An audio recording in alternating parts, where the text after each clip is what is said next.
Two brothers, one destiny.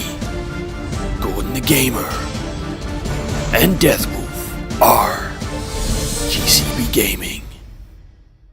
Ladies and gentlemen, boys and girls, welcome to the GCB Gaming channel. It's I, Deathwolf, and today I'll be playing Shadowrun Returns. First off, me and Gordon would like to apologise for not uploading any content lately. His graphics card was busted, so he's not been able to do any recording and uploading. And I've been a grown-up, so I've been moving house. But now that's all over, I can go back to being a kid and playing games. So, let's go on with this. Shadowrun Returns is based on a tabletop RPG like Dungeons and Dragons, but it's actually set in the future. It's our future, and up to about 2011, actually until 2011, you can say our histories ran along parallel. And in 2011, Christmas, dragons and magic returned to the world. So, let's crack on with character creation. It's only got the one storyline at the minute. The second one comes out in January, so I'm quite looking forward to that because birthday's in January. So hopefully I'll be able to get it and stick it up right on the recording. I'm going to start straight off with a man, and you've got 5 races. You've got a human, which is your bog standard character. Next you've got your elf, which is the high charismatic, does all the chatting, and then of course you've got your dwarf, and I'll show you what the big difference between Shadowrun and your standard role-playing game. So your D20s from Dungeons and Dragons onwards. Then you've got your orcs, which of course they're a bit green, and they have an extra body. You can see the maximum stats at the bottom here. Oh, no you can't. You can see the maximum stats at the bottom, and if you jump over to the troll, they're a bit horny. They have a +1 body, +1 strength, and if you notice they have a higher body but lower quickness. But I'm going to jump straight up to a dwarf, and if you notice they have a higher willpower than everyone else. They actually have the highest willpower than everyone else, just got to show you that. So I'm going to take this, and then of course you've got your different character classes, where in the tabletop game you don't really have a class. Everyone can do anything. You've normally got a role. Someone will be the face of the party, someone will be the hacker, then of course you've got your street samurai. They're your pumped up with cybernetics. They're going to run around shooting, slashing, jumping, getting from A to B, doing as much damage. If they're a troll, they're your tank. Then let's jump down here to your physical adept. These guys are your ninjas. They're just like your street samurai, but it's magically enhanced rather than cybernetics. And if you have a lot of cybernetics, it drops your essence trait, which is basically your magic ability. And of course, with a low essence, it stops like direct spells. So, say someone setting you on fire rather than a fireball, or even healing you. It restricts that. But that's them. Then you've got your... come back to them, I'll work from this side. You've got your rigger. They're the guys that might be, say, could be a guy in a wheelchair, paraplegic, rolling around. Could even be a quadriplegic that's stuck in a hospital bed somewhere. But a rigger is a guy that deals with combat drones, or any sort of drone, which in this game they take up one of your action points, where in a tabletop game you could have 1,000 and control an entire army if you're a good enough rigger from your own bed. And different vehicles of this have an adaptation called a rigger cocoon, which basically is a nice comfy bed for you to sleep in, while being the actual control of the vehicle or drone, rather than leaving it up to an AI. Then you've got your shaman. They have different life paths. Each shaman has a different power, or at least a different boost from their totem, and they summon spirits. Then of course you've got your decker.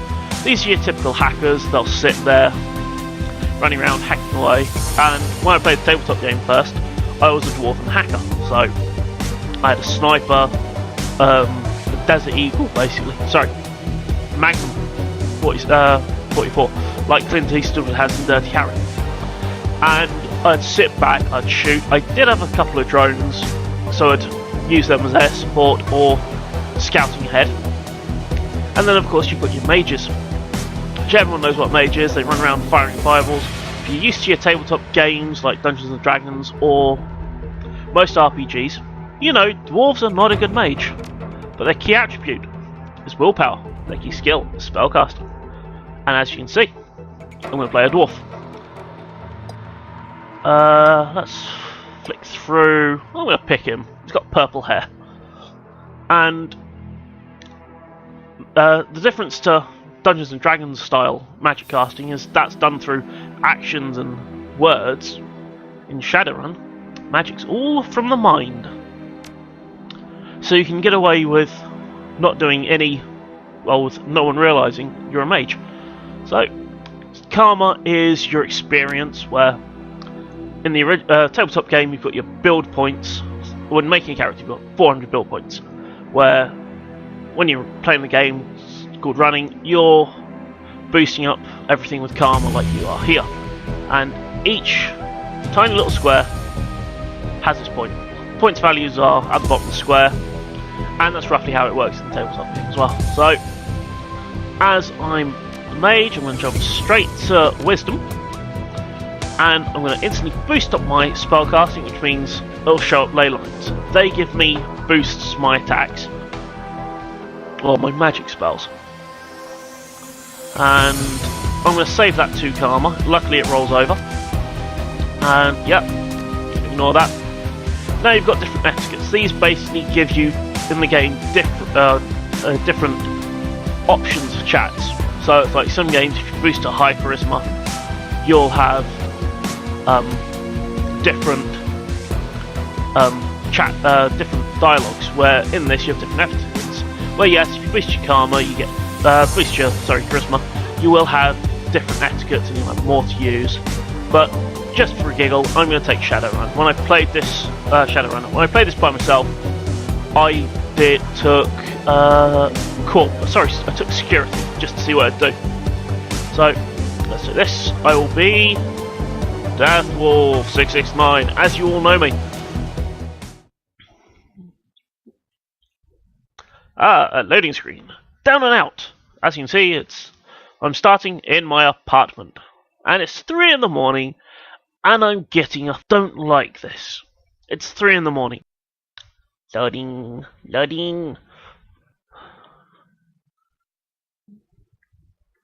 So in the tabletop game, when you're creating a character, you get to pick what sort of lifestyle you have. And of course you've got to pay for that with what you earn, so let's see. And as you can see, I have a pretty poor apartment. You've got stuff at the back that's broken. Let's have a look. I've got my little computer here. See, computer. State of the art, 2050. It's been broken since a year after I got it. I think this game is in 2055. There you go. Slip of paper with my bank balance. Nothing. So, over here, I've got my lovely little notebook. There's a few of my contacts, and my fixer. He's normally the guy that will call me and give me information, or send me on a run. So basically, he's the guy that calls me and says, I got a job. And then you've got my different friends, all dead. Well, one's retired or dead. Sam, probably in the gutter. My little fixer, Felton, he's disappeared. So, let's carry on. Let's have a look at my calendar. It's empty because no one wants to play with me. Oh look, a phone call. Let's run over. It's Sam! As you saw him in my address book. He's alive and well. I thought he'd be in a gutter. And see, he's just saying hello. It's 3 in the morning. Of course he caught me in a bad time. I'm gonna go for where have you been?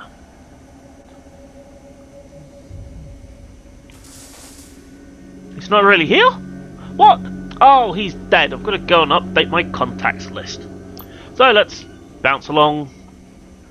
And as you can see, most Shadowrunners, they are unsavoury. a Black Ops Merc squad that should be left in the gutter. So let's see what he's got to say. And it's just gonna plod on, going, hi, how's everything? And why can't I just get to it? Ooh, a Renraku run? Renraku is going to be one of your large corporations. Most of those are run by dragons. Oh well, this is a flashback to the run I was just on about. Ooh, 3 years ago, we're on Seattle docks. Most of Shadowrun is based in Seattle, but you can get reference material for the entire world. So, let's start with New Larry. Is he new? And we've been with him for about 6 months. He's a combat mage, a bit like me, but he's got a stupid tattoo and I've got a purple mohawk. So it's a bit like I've stolen Billy Connolly's beard and stuck it to my head. And basically it's something's gone wrong. And I don't like him, so I'm going to tell him to shut up. And here you've got Sam chatting. Of course he's been blamed.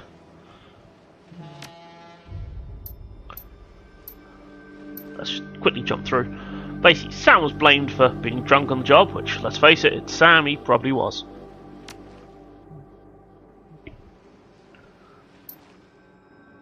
And as you can see, they're just bantering back and forth, trying to pass the blame. So obviously they've lost someone on the move.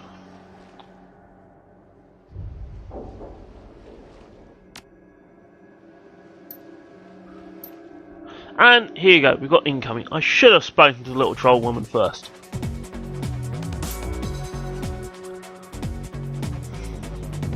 At least we have each other, Sam. At least we have each other. So let's move. I'm not going to be able to show you how drones work, but I can show you how a shaman will... I'm going to skip the help. But I will show you how a shaman, let's click her, can summon spirit. If you notice there's this little skull with a one beside it, that one is an action point, which if you notice the top right hand corner you've got her picture with a little 2 underneath. That's the amount of action points she's got. At the start of the game everyone has 2. You get a 3rd one later on, but let's open up this. It's a typhoon spirit. I wonder what a typhoon spirit does. I wonder if it makes tea. Oh wait, that's a typhoon spirit, but close enough. As you can see, he's got a 99% chance to attack New Larry. Let's kill New Larry. That's me. That's my little spell. I can use one spell. If you notice the big cross on the floor, they're ley lines. They'll boost my magic abilities, but right now I just want to completely kill this guy. We've got Sam. He's got an automatic rifle. I will tuck him in just next to the orc. And he can do a little burst of fire. Now, back to my orc. Notice she's got 1 action point left. Let's shoot this guy.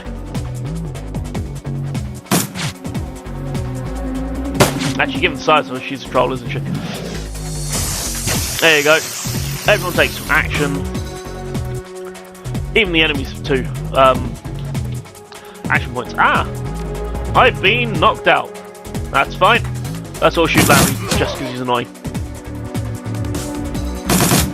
That's those 2 shots. And if you notice, it's jumped back to my orc. And under her little fate, she's only got a 1 there now. It's because spirits and drones take up one of your action points. So if you've got 2 drones, you can't move, you've got to turn them off to get running. Same with spirits, you've got to dismiss them. Let's shoot across. Oh, she missed. And here you go. When you've found a spirit, you've got to spend AP, or at least you can choose the amount of AP to give it, and it's got a small % chance to escape. Here, 10% chance, it's worth the risk. I've got 4 AP on it, which means I can run around, run over here, it's 1 AP used. If I click down here, I think it's only got 1 spell. No, it's the Banish Spirit, sorry. Click there, it's the spell, Mana Bolt, bang. From here, I'll click down here. If you notice, Mana Bolt is costs 1 AP, so it costs 1 action point to spend. Cooldown 0, which means I can just keep throwing it out and it does 8 damage. Here is Big Wave. It'll give +2 to dodge and lasts 3 rounds. A little buff, but I'm just going to keep throwing these guys. Try and pump them off.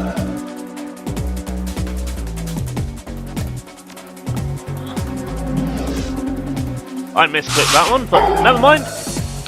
Means someone else is running around, but give it time. They'll shoot my guy.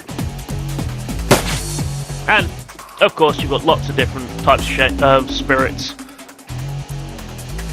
Let's kill them off. And I'll show you what spells I have.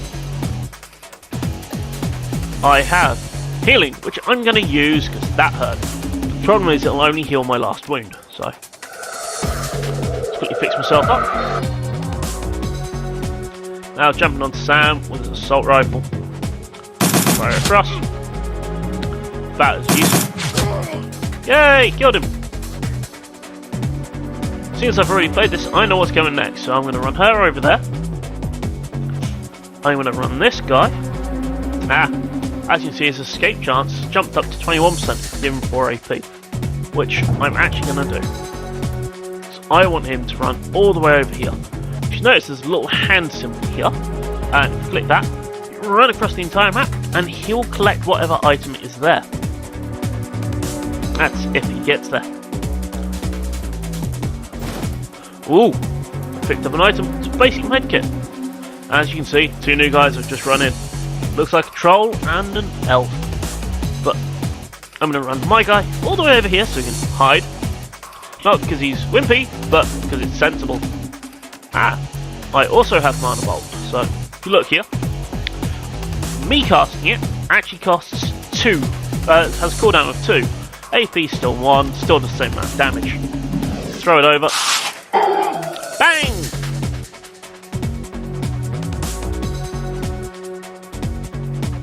Ooh, Sam is out of ammo. Just click here.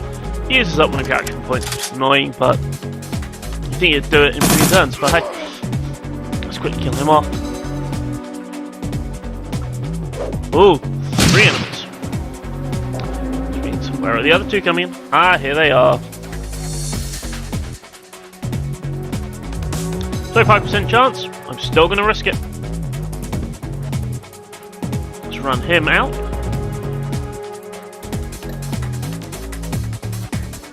I'm going to shoot the shaman that's running, because he can summon up his own little beastie, and let's face it, we don't want another little beastie running around. Ooh, that one missed. Let's keep attacking. Hopefully using that spirit there and hold them at bay long enough to bump off this last girl. And, oh no, he summoned something.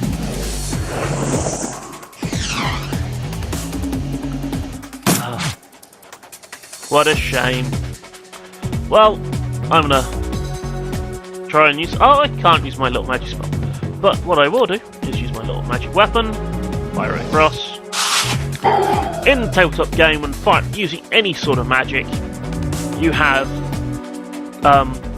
you've got to suffer... you can suffer drain, which is basically just the amount of force it takes on your body. Let's shoot that way. I might kill him, I might not. I killed him! As you can see, his little spirit vanished, which is why you should always aim for the shamans and deckers first. Well, sorry, riggers first. Let's bring this guy back in. Yay! He's still running around. And... let's shoot.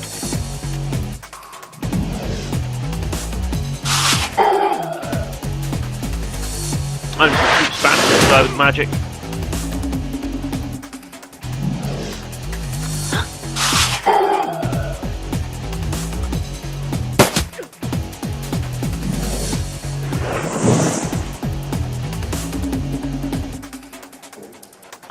Okay. As you notice, it's got a countdown there. It says -8 HP to cast, which is a good thing. I can always spend my health to cast a spell, which I'm going to do now, because I can. I'm going to fire it at him.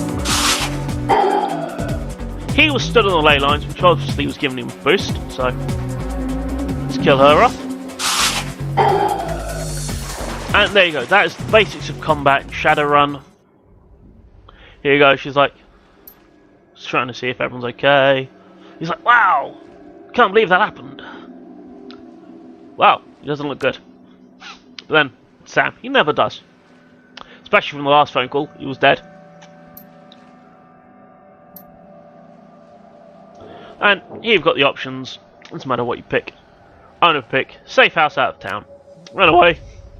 Because let's face it, if one of the big corpses is after you, you want to run and hide. Because they are not going to give up.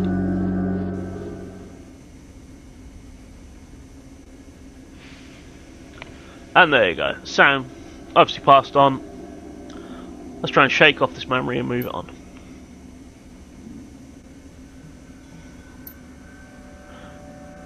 It's got a dead man switch, so he kicked the bucket. For whatever reason, you'll probably find out in the next episode. But let's keep this moving. Oh, he's got 100,000 yen. Yen is the new currency that's across most of the world. And a lot of America has split up since Magic turned up. You've got the First Nation, which is all your... it's Native Americans.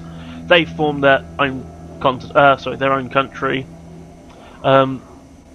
California, that's all formed part of the new coalition. And basically, America as we know it, a lot of the world as we know it actually, has split up.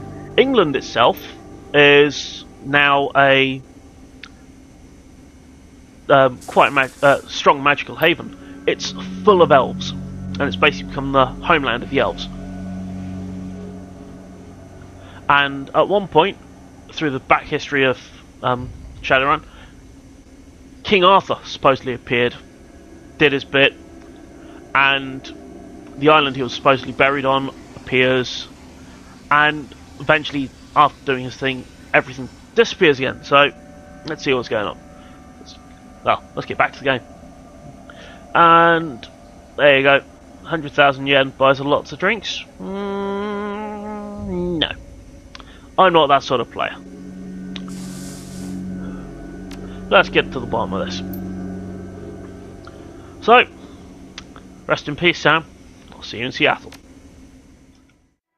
So everyone, thank you for watching. Ladies and gentlemen, I will see you next time. This is GCB Gaming. Thank you.